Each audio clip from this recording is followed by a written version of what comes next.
Today, we're going to discuss global tax compliance, what matters, why it matters, and who it impacts. Many of our members working in practice or industry are involved in this area, and even where not directly involved, it is a topic that accountants need to be aware of. I am David Powell, past president of ACORS and leading our initiative around technology and education. Today, I am joined by two fellow ACORS members who both have deep knowledge and experience in the global tax arena. Firstly, we will hear from David Nixon, our ACORS chapter head for Chicago, who also leads PwC's intercompany design and execution practice. David will set the scene and share a couple of slides that support his focus on questions arising during tax audits. We will then get a practical update from Steve Thompson. Steve is a co-founder of TaxAlign, where he has taken his hands-on experience of managing major value chain transformation to build out a unique solution that addresses substance management. He will draw on this experience to give an example of a technology solution to manage risk. Then we will close with some questions. David, I'm passing to you. Terrific. Well, thanks, David, and thanks everyone for joining. So in terms of setting the scene, I thought it's worth thinking about the various converging forces that multinational organizations are living with at the moment. From a business strategy perspective, we're seeing very significant changes in the way companies are choosing to operate, much more dynamic supply chains, mobile workforce. I think in the current climate of tariffs, companies are having to reassess their supply chains in real time right now. And alongside all of that business change, which obviously in part is driven by technology dynamic, there are significant efforts by national and supranational tax bodies to ensure that they're getting what they perceive to be a fair share of tax. So we've had over the last 5 to 10 years a march towards increasing granularity and tax transparency. And it started with certain industry groups like mining, banking, financial services, but with the OECD's BEPS initiative, that's gone much wider. And now your multinational organization is dealing with country by country reporting, emerging requirements in Europe and the kind of safety provisions, and just generally territories are looking much more carefully at what activities a company has in their jurisdiction. Does that create a taxable presence, a permanent establishment, and looking at the so-called, sort of DEMPI functions. So there's been this sort of incredible focus. And alongside that, companies have been saying, well, what restructuring do we need to make in order to ensure that we are taking advantage of beneficial tax regimes, tax rulings, etc., ensuring that they're staying compliant and trying to respond to this incredibly dynamic environment.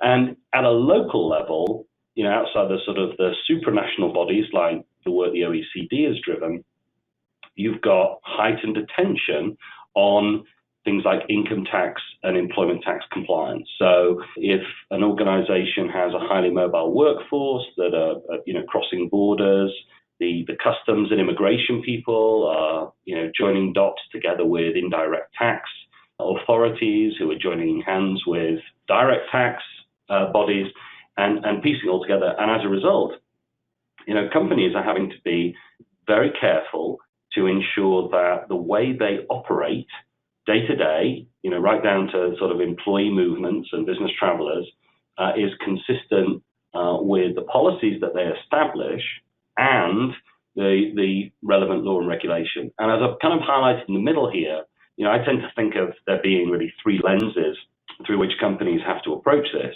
Clearly, when one starts with the planning lens, is the structure, our operating model, what are the benefits that it brings to us from a process efficiency, tax rate benefit perspective. But the other lenses they have to look very, very carefully through is, well, what does it take to actually implement this? How much effort from a hours, cost, systems perspective, but also this fundamental question of sustainability. The best idea in the world is worth nothing if it's not capable of are being sustained in the organization. And that's definitely a focus that I see right now. Into this mix of disruptive forces comes an even bigger disruptive force, which is US tax reform. So for US multinationals dealing with a fairly seismic change in the regulatory landscape, first major change in 30 years, something like that.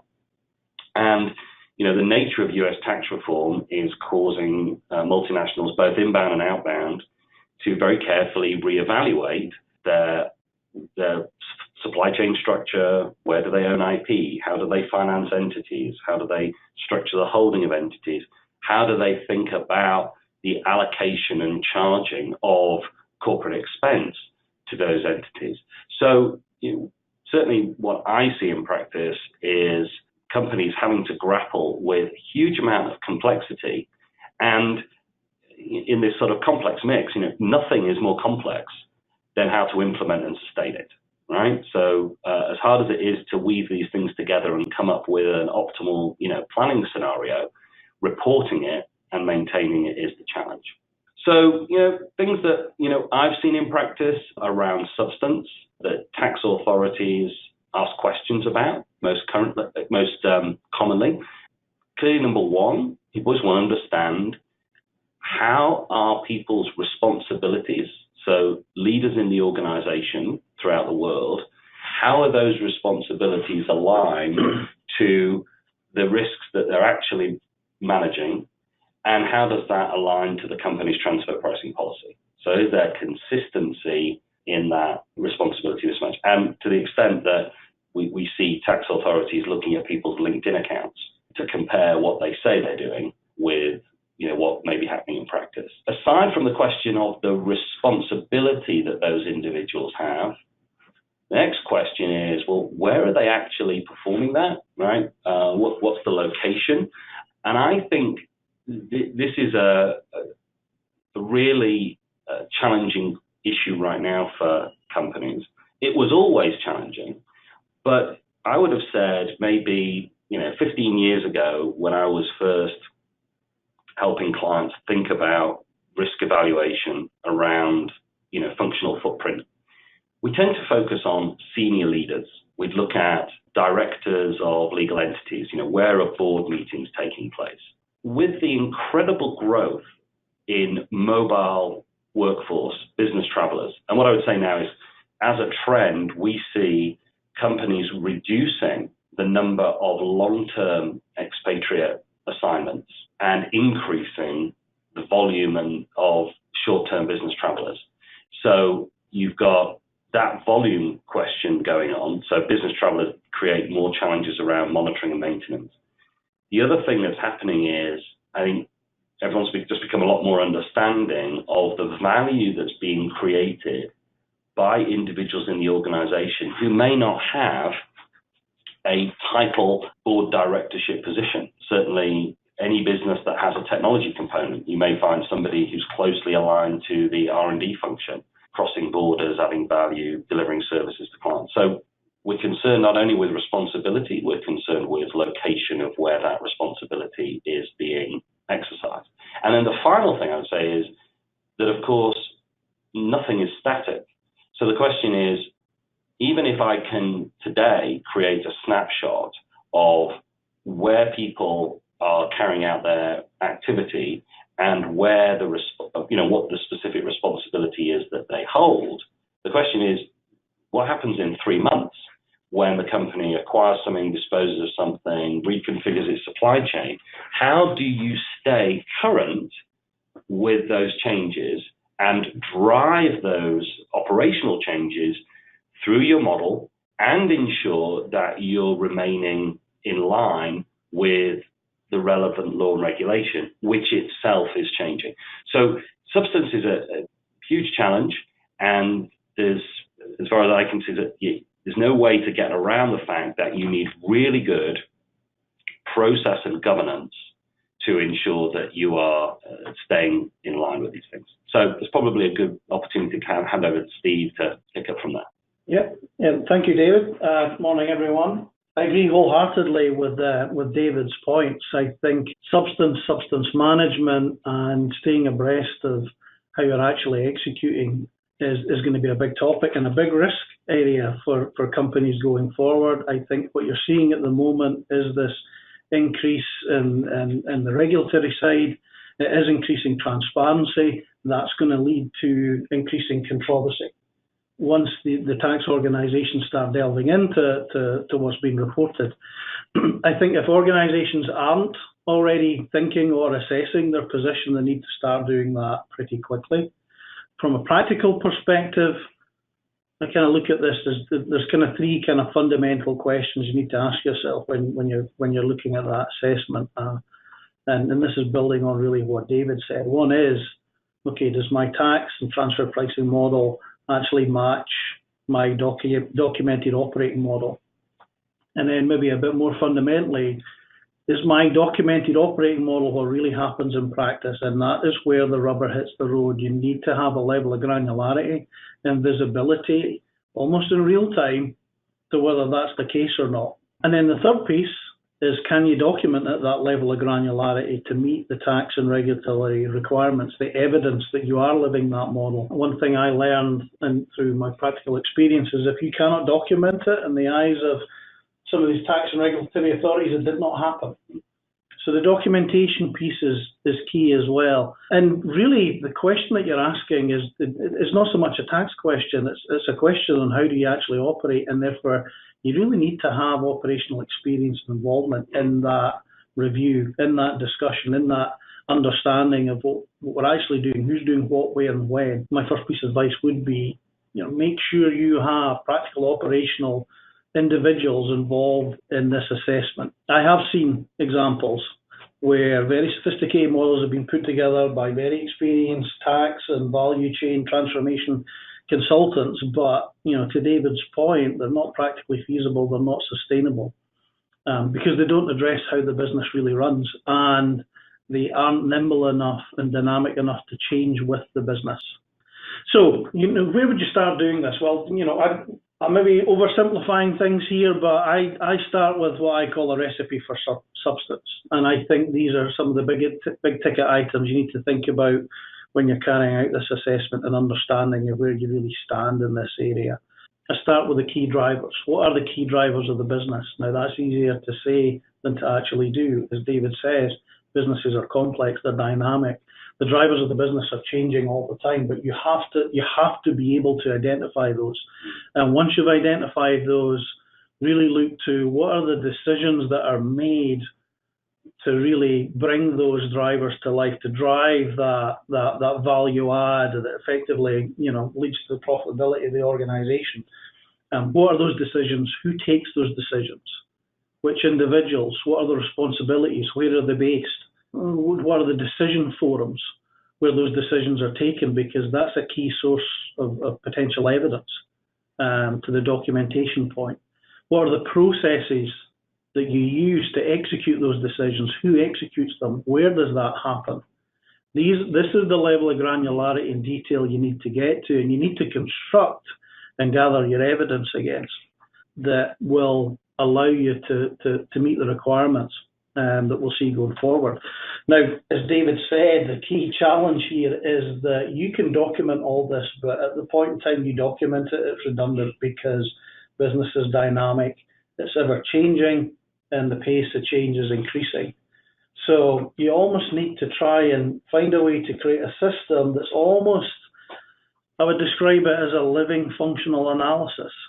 Most approaches today around how we focus on this really are a bit more traditional. They generally involve leveraging Visio for process flows, other office tools for organization charts, job descriptions. You might have SharePoint as a place where you can gather all this together.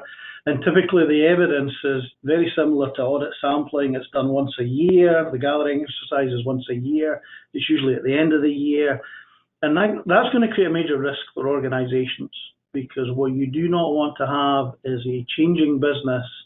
You're gathering evidence at your year end and you find out 6 to 9 months ago that what you thought was happening isn't actually happening, and you suddenly have a risk, and you have a misalignment between your tax model and your operating model.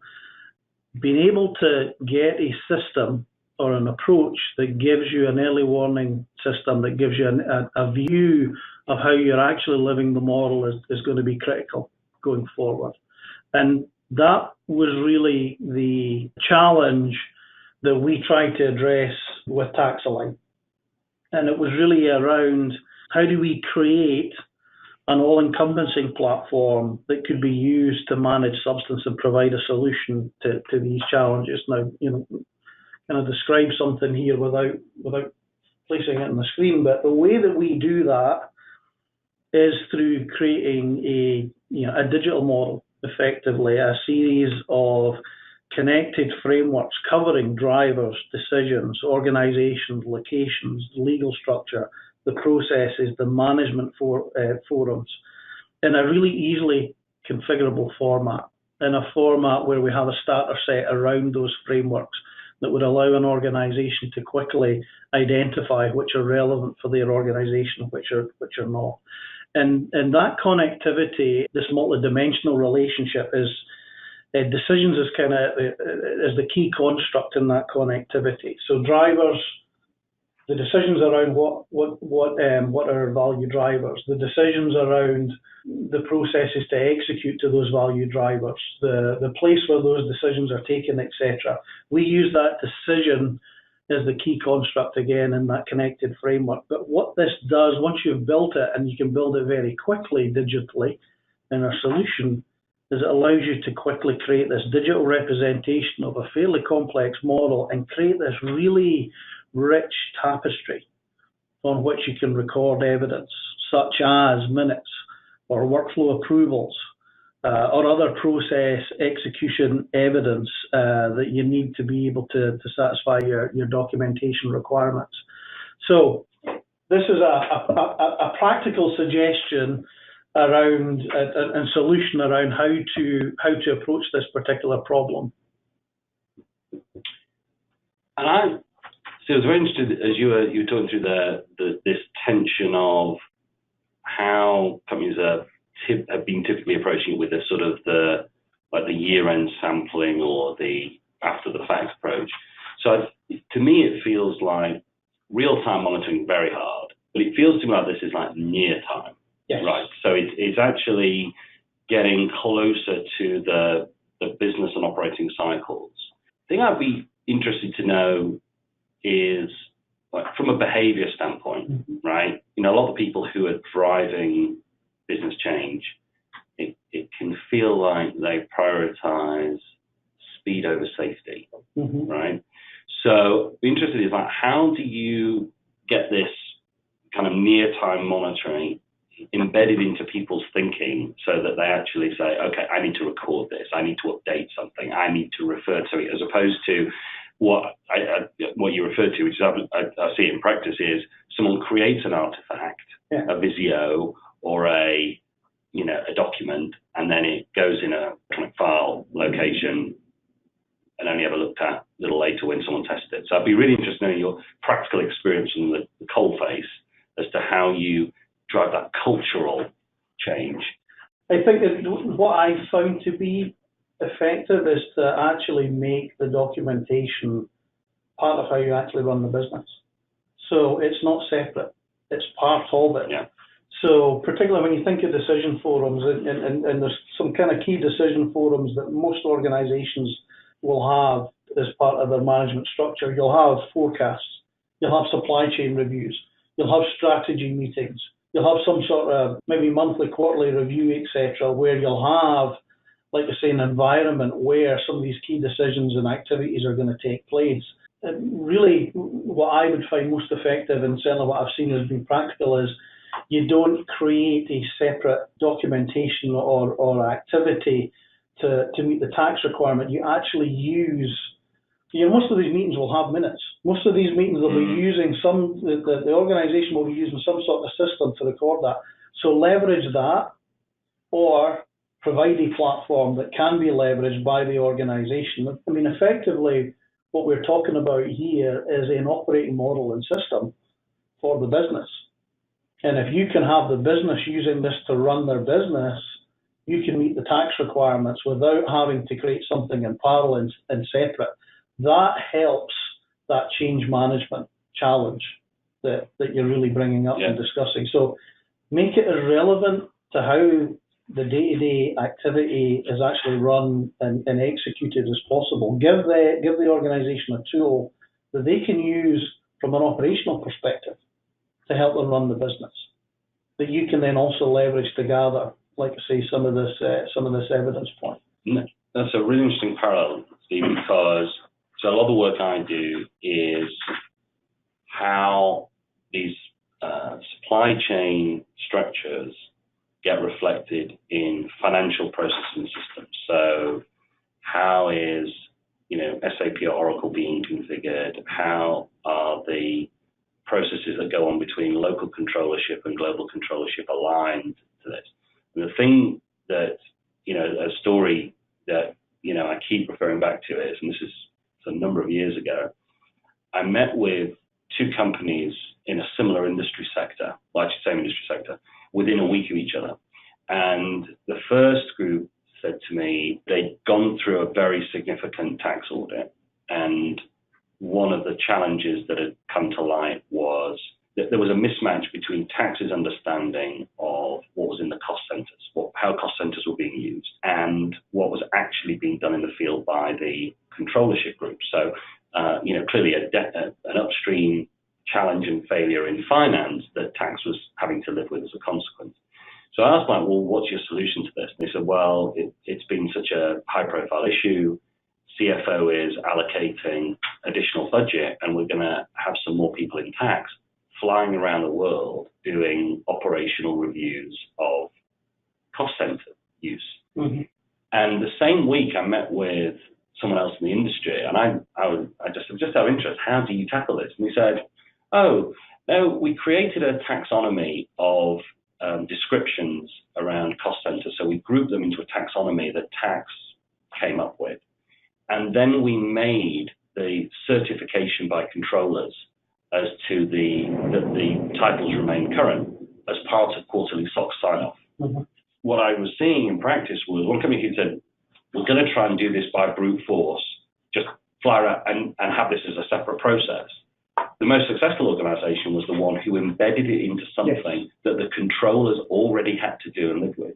So I think that's the theme is use what's there, swim with the tide, align it with something that has use and purpose and value for other reasons in the organization. Correct, yeah. That means the secret sauce. Yeah. Correct.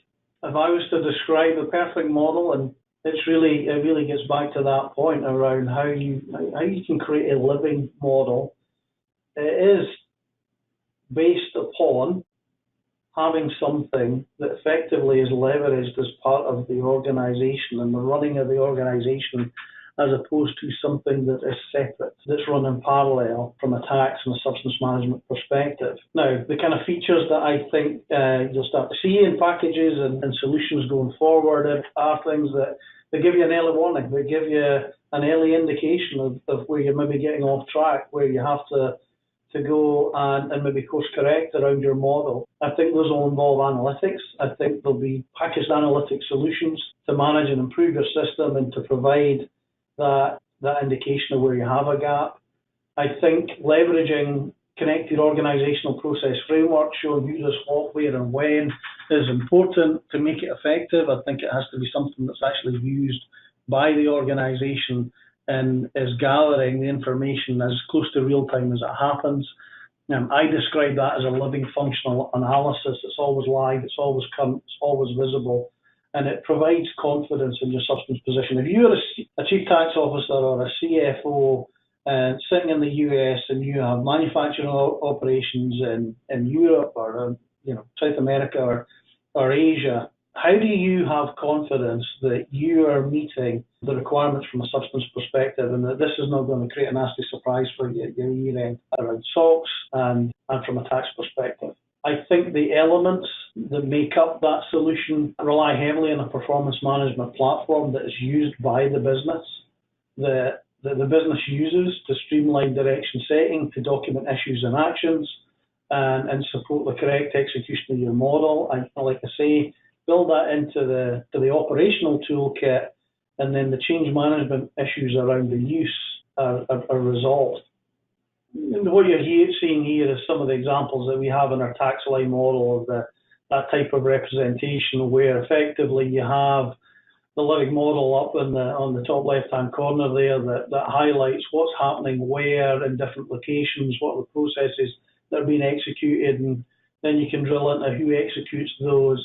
One of the questions I used to get asked when I was at the coalface in this stuff is, okay, tell me what Joe Blogg's VP of Operations for Asia, who's based in Singapore, tell me what they did to support this customer's issue in the manufacturing in China. And there would be a scramble around gathering emails and minutes and other evidence to show what Joe Blogs that they did. Well, with this type of approach that we're illustrating here, effectively, you've already documented what Joe Blogs' role and responsibilities are. You've already documented what the races should look like. Yeah, if you're gathering evidence around the minutes, and those minutes are gathering who attended, what were the discussions, what were the actions that were taken from that, you already know how Joe Blogs was involved in that activity. You can identify if there is a gap between what there should be and what actually happened is. And then also, again, you've got this framework that you can gather those other information points again around emails, etc. What we're trying to illustrate here is that you build this model, you have a better chance of being able to stay abreast of the complexity and the dynamic nature of your organization. And it's also going to help you from the practical perspective of creating the documentation, creating the evidence, monitoring the information. And down in the bottom left-hand corner here, you can see some of the analytics that we create around, okay, decision forum attendees by month. Is there an issue where certain individuals aren't attending when they should be? Does that create a problem for us? If one of your key drivers is supply chain and you're not having any supply chain discussions, you get no evidence around supply chain, then how can you prove that you're actually living your model? So that's what we're trying to do in TaxAlign. This is just an example of a potential approach. I think this is the type of rich environment that will help give you confidence in terms of meeting some of that controversy that's going to come along, this increased transparency, and also can help avoid some of that scrutiny, because you have such a rich environment. It might be that the tax authority decide, okay, well, we're going to go to the next guy.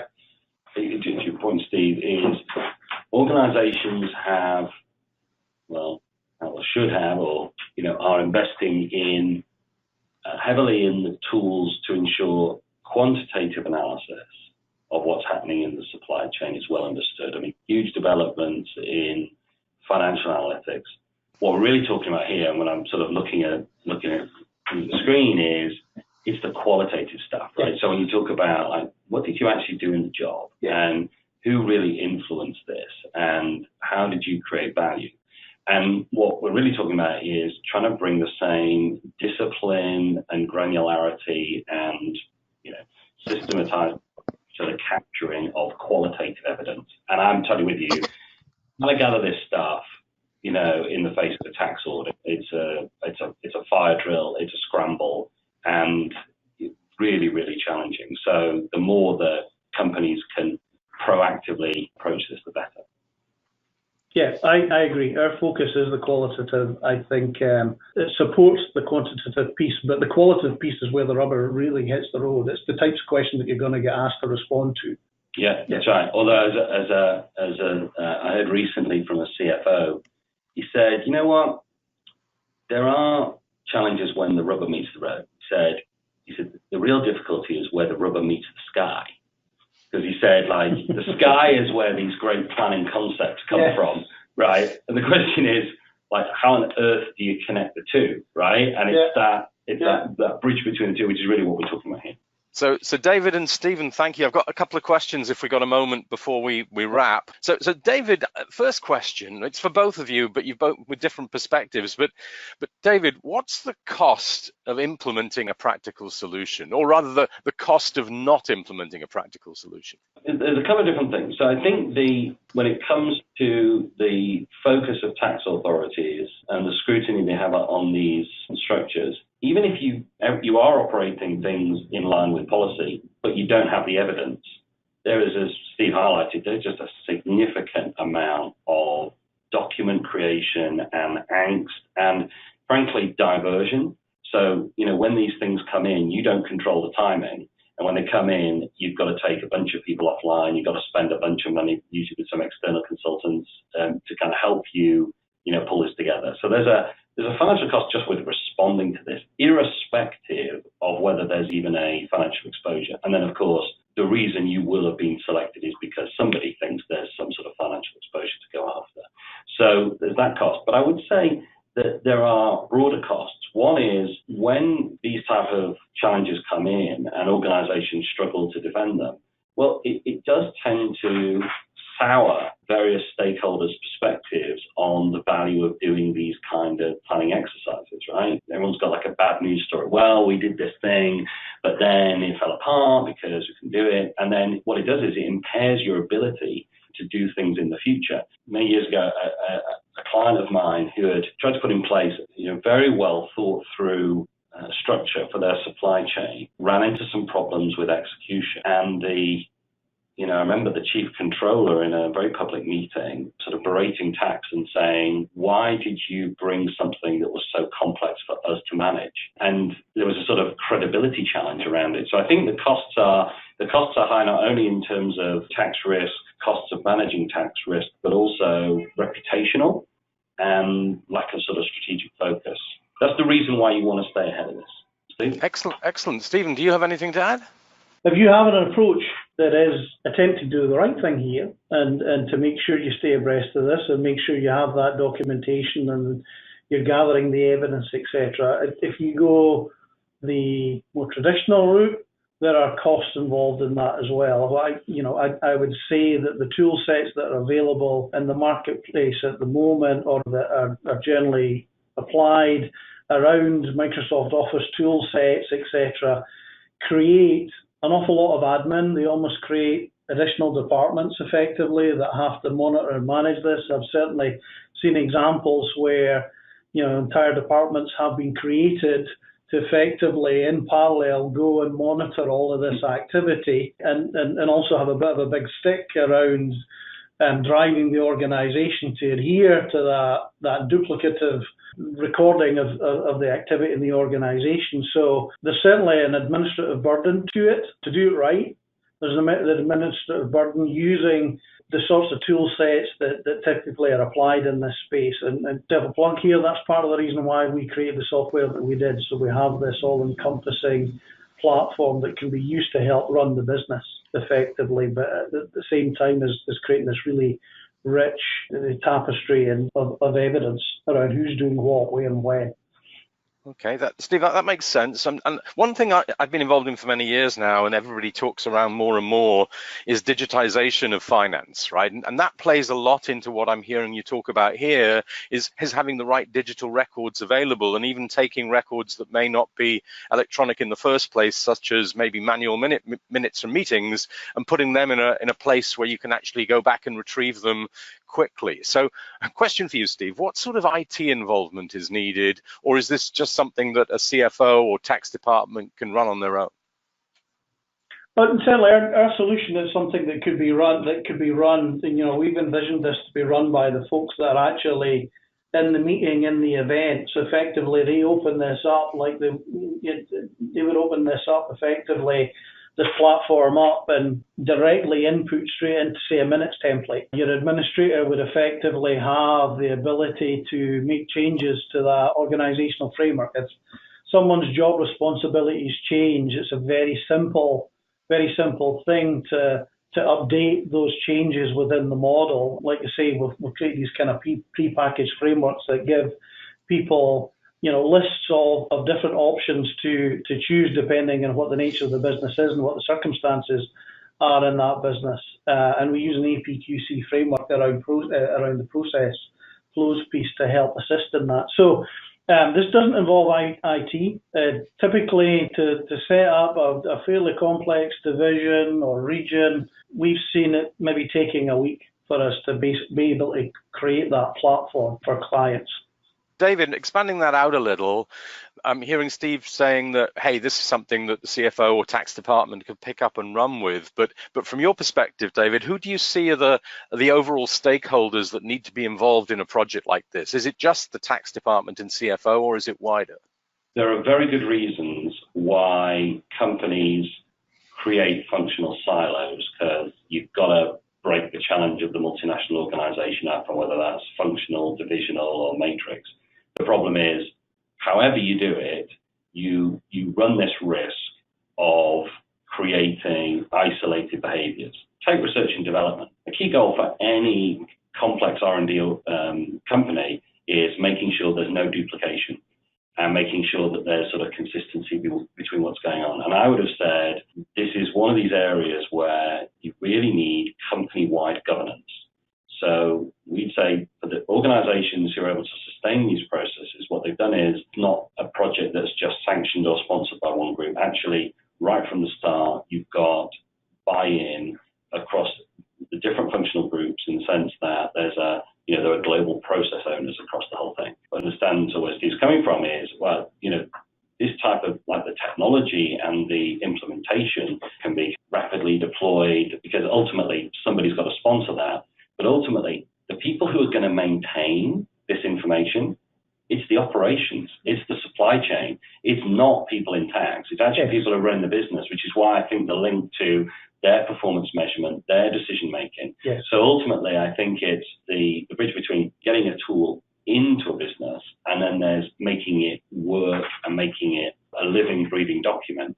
That's where you would be saying, hold on, supply chain finance, group finance, local controllers, logistics. I mean, all of the various sort of functional groups, you would be wanting to engage those stakeholders and say, hey, here's something really helpful that aligns with what you're already doing, and let's show you how this value contribute to you as well as supporting our risk mitigation. One last question. Stephen, if someone in our audience is interested in following up further on what they've heard here, do you have a next step for them, or should they just email you directly? If they could email me directly at stephent0416@gmail.com, or you can check out our website. You can see a demo of the tool set and some other information around it with some other contact details. Thank you, Steve and David. If anyone watching has further questions, please email them either to Steve or David directly, or to executivedirector@acourse.org and reference this webinar. Now, there's a lot happening with technology, and the pace of change keeps getting faster. Its impact spreads further. This presents a threat, yet also brings us a number of opportunities. We believe that with the training and cultural background chartered accountants and CPAs have built up over the years, we are well placed to lead and embrace these opportunities. In addition, we have a large and growing ACOURSE network we can access for assistance and discussion. Details of events we're planning can be found at www.acourse.org. Thank you for joining us.